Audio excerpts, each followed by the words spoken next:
And I'm just going to start out by saying it's a lot easier to control the masses and control the narrative around something through emotional manipulation. So you'll notice if something is considered a tragedy, it's like totally taboo to ask questions about it. Case closed, that's it. So if there's people in the comments that have a problem with this or are calling me insensitive for talking about this, that's fine, because if it's true, that's the desired outcome.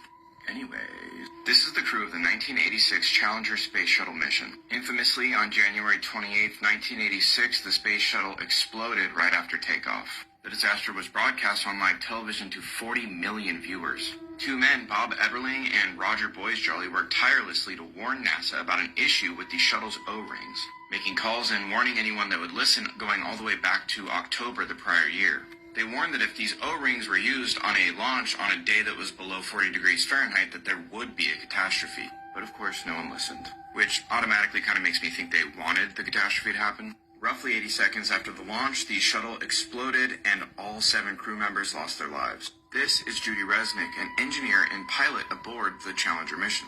In 2013, an eagle-eyed internet user found Judith Resnick, a law professor at Harvard Law School. Some people were a little taken aback by the identical name, age, and likeness, so they started digging. This is Michael J. Smith, also an engineer and pilot aboard the Challenger shuttle, who passed away that fateful day in 1986 at the age of 39 years old. This is Dr. Michael J. Smith, professor of engineering at the University of Wisconsin. This is Sharon Krista McAuliffe, arguably one of the most famous things about the Challenger mission. She was supposedly just a teacher that was picked at random to be one of the astronauts, which made it all the more tragic when she passed away due to the Challenger disaster in 1986. This is Sharon A. McAuliffe, also a law professor who received her degree shortly after the Challenger disaster. Dick Scobie was the commander of the mission. Here's Commander Dick Scobie next to Richard Scobie, the CEO of Cows and Trees. Here's his company's original logo. It's a cow, but it's not in a tree. It's strapped to a rocket, and gee, that jet stream kind of looks familiar. In fact, just in case I wasn't making it clear, the top picture is the Challenger ship shortly after exploding.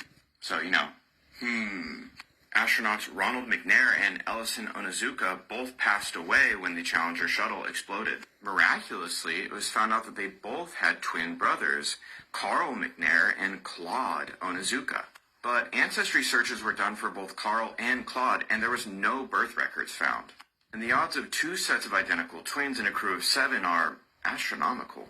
But that's just a theory. Rest in peace to the crew of the Challenger space shuttle mission.